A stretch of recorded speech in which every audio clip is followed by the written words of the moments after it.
Obésité morbide, yo-yo, végétalisme, Éric Antoine se sur son poids et son évolution physique. Avec sa taille imposante et son charisme de magicien, Éric Antoine pourrait passer pour un homme pleinement épanoui et très confiant. Mais en réalité, il n'en est rien. Comme beaucoup, l'animateur de 46 ans cache certains de complexes. Enfant, sa phénoménale poussée de croissance le pousse à s'isoler de ses camarades et même à arrêter ses activités sportives. Dans le cadre d'un entretien accordé au magazine L'Équipe et publié le vendredi 9 décembre 2022. Celui qui est juré dans la France a un incroyable talent s'est confié à cœur ouvert. Loin de l'image confiante qu'il renvoie souvent, notamment dans les émissions qu'il anime sur M6.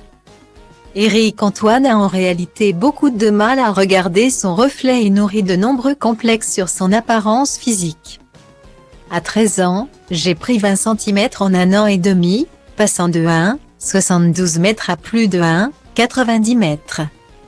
Tout d'un coup, tu deviens plus grand que les adultes. C'est très compliqué dans le rapport à la séduction et à l'espace. Je me cognais continuellement et je cassais tout ce que je touchais, a-t-il d'abord expliqué. Mes problèmes de croissance m'ont complètement fait arrêter le sport, j'ai un rapport amoureux avec mon corps. Par moments c'est mon copain, mon outil, et d'un autre côté c'est une malédiction parce que je me sens toujours un peu hors du monde. Il n'y a pas un endroit où j'entre où je suis à l'aise. Les vêtements sont difficiles à trouver et les chaussures aussi. A ensuite déploré le père de Raphaël. Rapidement, Éric Antoine prend beaucoup de poids et plonge dans l'obésité. Ce qui me gêne davantage que ma taille, c'est mon poids.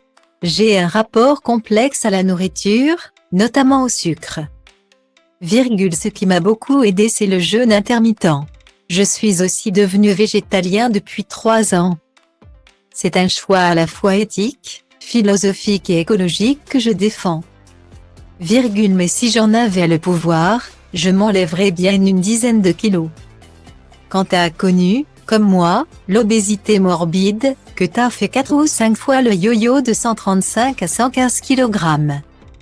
Tu vois vraiment la différence au quotidien dans ta fatigue, ton mental, ta manière de parler. L'envie de ne pas être regardé, de ne pas t'habiller. J'ai fait du chemin. Mais ce n'est pas encore ça, a-t-il affirmé avant d'avouer ne jamais se regarder.